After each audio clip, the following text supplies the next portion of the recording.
Congressman Sean Casten, thank you for taking a few minutes to join us today. And to start off, the government has been shut down since the beginning of the month. The Trump administration is relentlessly attacking clean energy. You're serving the minority with little ability to stop lots of bad things from happening. How are you dealing with all of this? And do you ever miss your old life as a clean energy entrepreneur? Oh, the darkness that we cannot ask.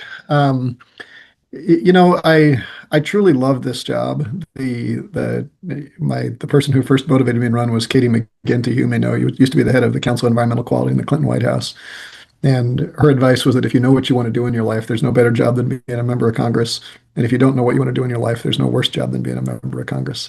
That, the stresses are there, the pressures are there, but you will never have such big levers of control.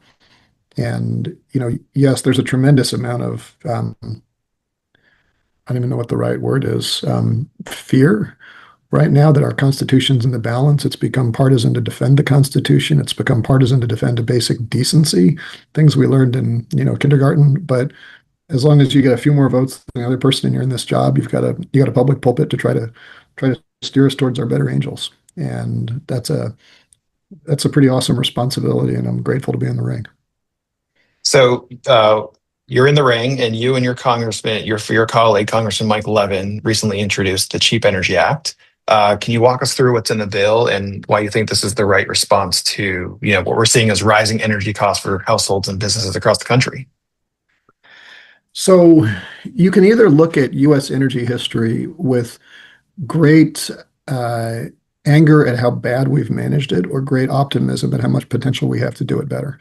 And the basic question, I'd put this to you, and I've had this conversation with people in both the Trump and the Biden White House.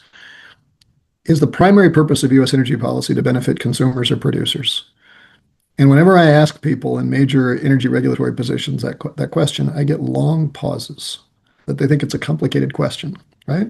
And the truth is, we've had for huge parts of our history, and arguably even to this day, we have bent over backwards to make sure that energy producers are profitable, and very rarely actually work to make sure that energy prices go down. Remember in 2020 when the oil price dropped, Trump didn't celebrate how cheap oil was. He called the Saudis and said, "I'm going to withdraw military aid unless you raise the price of oil." We tried to push the Biden White House to do the opposite when the price of oil went up, and they didn't, because there was concern about what might happen to some parts of the country that depended on oil extraction to make money, and what would happen to those economies. And so what Mike and I have tried to do in the Cheap Energy Act is to say, let's change some of the incentives in our system so that energy producers can make money if they help energy consumers save money. There's a zillion ways that we could do that, and Mike and I have a whole bunch more ideas that will be in a future piece of legislation. We've been talking about this as the Cheap Energy Agenda, and the Cheap Energy Act is just the first step. But some of the things we've been doing is saying, the Natural Gas Act already says that you can't approve gas exports unless it's in the national interest, but it doesn't clarify how to define the national interest. So he said, well, let's amend that to say that the national interest, among other things, should make sure that this is going to lower prices for consumers. That seems a reasonable test. Let's call the question. We've gone through to say that if you as a utility install what are called grid enhancing technologies, GETS is the nerd acronym for them, things that reduce the losses in the distribution in our transmission system and save consumers money, you can keep a portion of the money you save rather than pass it all along to your customers, because right now utilities are not deploying those technologies because they don't make any money at it. That's a regulatory choice, right? Let's grapple with the fact that the overwhelming majority of generation that's trying to get connected to the grid right now has no marginal cost. It's solar, it's wind, it's batteries, and therefore it's not getting deployed. Well, let's give utilities an incentive where if they can lower your costs, they can take some of those gains as well. And once you've got that all done, we've also got a huge series of permitting reforms. But I think our theory of the case, which is informed by the fact that Mike Levin and I actually were in the energy industry for a couple of decades before we came to Congress, so this is not just an academic exercise for us, is that if you provide economic incentives to the players in the industry, most of the permitting challenges will go away. If you don't fix the economic disincentives, trying to force people to act against their economic interests never goes very well. Yeah. So that's what we're trying to do, and I think we're cautiously optimistic about being able to get it done.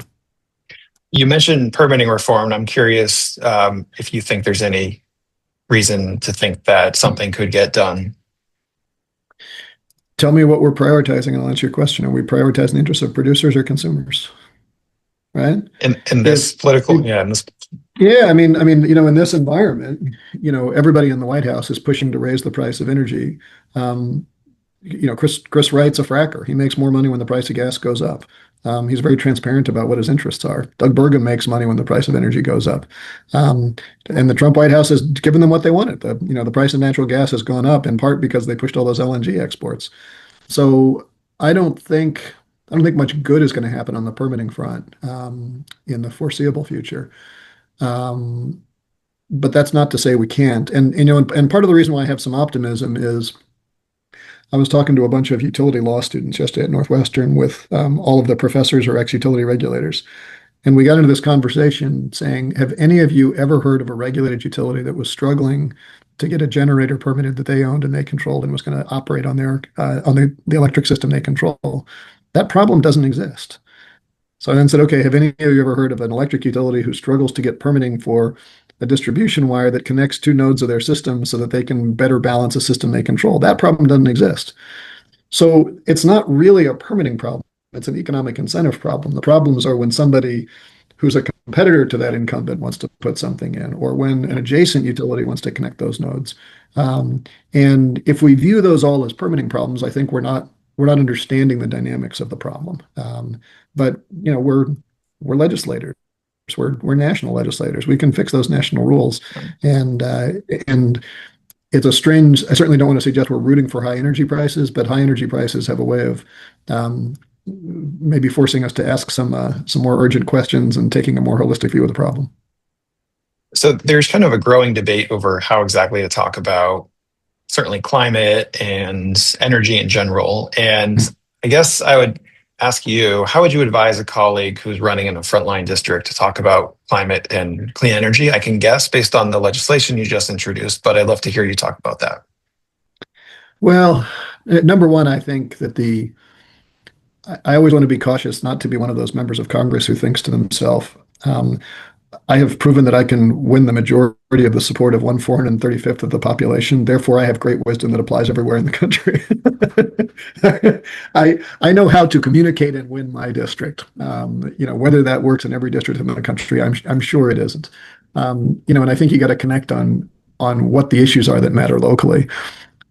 I come at this from the economic angle because I spent 16 years as the CEO of a company, a couple different companies, but they all have the same mission to profitably reduce greenhouse gas emissions.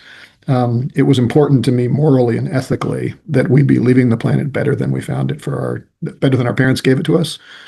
But it was never, I never was under the impression that I could go into a Dow Chemical, a U.S. Steel, a big industrial, and say, if you don't do this, I'm going to shame you for your morals. That's not a very effective sales technique. On the other hand, if you go in and say, look, I can give you the heat you need, the power you need, the chilled water you need, the compressed air you need, and it's going to not cost you as much money.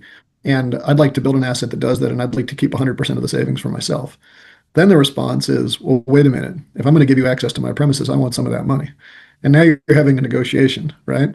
And so if you can frame this around people's self-interest, I think there's a way to really get it done. And I think that's just as true electorally. If I was running against any of the sitting Republicans in Iowa right now, I'd be reminding voters that you have a whole lot of wind capacity that's looking for a market that needs some place to get to. And there's a lot of, pretty high population urban areas not that far away. And we should be really pushing to find home for that market. We got a lot of biofuels that comes out of that state, but that requires, going after some of the petroleum interests.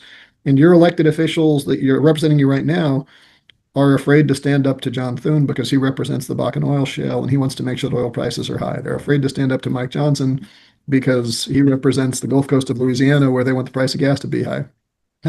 So vote for me because I will actually deliver what you want as constituents and won't be beholden to Republican leadership. That's my pitch if I'm in Iowa, right? But find where it works. And there's so much.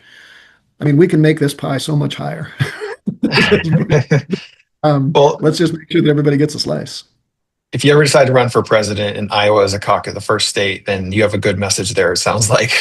Yes, yes, that's really why I'm crafting that. Yeah. Right, right, Now we will right. move on to the pitch in New Hampshire, followed by South Carolina. I'm a New Hampshire native, so I would, we could have a conversation. But anyway, all right. So I guess two last questions here, then we'll let you go. Is there anything happening, whether it's in the private sector, in states, or even internationally, that gives you reason to hope when it comes to the energy transition and kind of, reducing greenhouse gas emissions, over the next year or few years, or making progress at least? Yeah, I mean, look, the optimism is that you can't fight markets. At the end of the day, capital flows in one direction. It flows to the lowest cost, that best return, and you can't wish that away. And if you look over the last 15 years, the United States consumes about the same amount of oil today as we did 15 years ago. We consume 50% less coal than we did. The natural gas we consume more, but natural gas is increasingly an exported commodity because it can't compete in U.S. energy markets. All of that is because we have deployed so much lower cost energy that outcompetes it on the margin. Coal was 50% of U.S. power 15 years ago. Now, on any given day, we produce more power from non-hydro renewables. Basically, wind and solar produce more power than coal does right now. And that's all before the IRA passed, right? It's not because people got woke; they just like not paying for stuff. And if you can not pay for energy, that's better than paying for energy. It's not super complicated.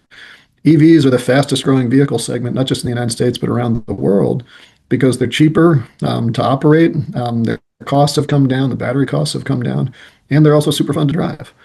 So all those market forces keep pushing in the right direction. I think a lot of what we tried to do in the IRA and did with some success was to try to make sure that your access to capital didn't get in the way of your access to cheap energy. And so by the Trump administration repealing those laws, it will increase wealth inequality because now people with deeper bank accounts are going to find it easier to not pay for energy anymore. But it's not going to change the direction of the ship. And finally, what's something about you that might surprise people? um, when I was my high school was majority African American. The whites were majority Jewish. The non-Jewish whites were majority Italian. So I was a deep minority trying to figure out how to be popular in the ways that high school kids do. And hands down, the most popular thing I ever did in high school was I won a lip sync contest as Mike D doing the new style from the Beastie Boys' first License to Ill album. If there's a video of that, I'd love to see it. I'm sure it doesn't, but I had the big old VW necklace. Had a couple friends, and I knew I'd really made it when I was a sophomore in high school. Some seniors who had always kind of intimidated me started high-fiving me in the halls. Maybe the proudest moment of at least my young life. Congressman Casten, thank you so much for joining us. I really appreciate your time. Thank you. Thanks for having me on.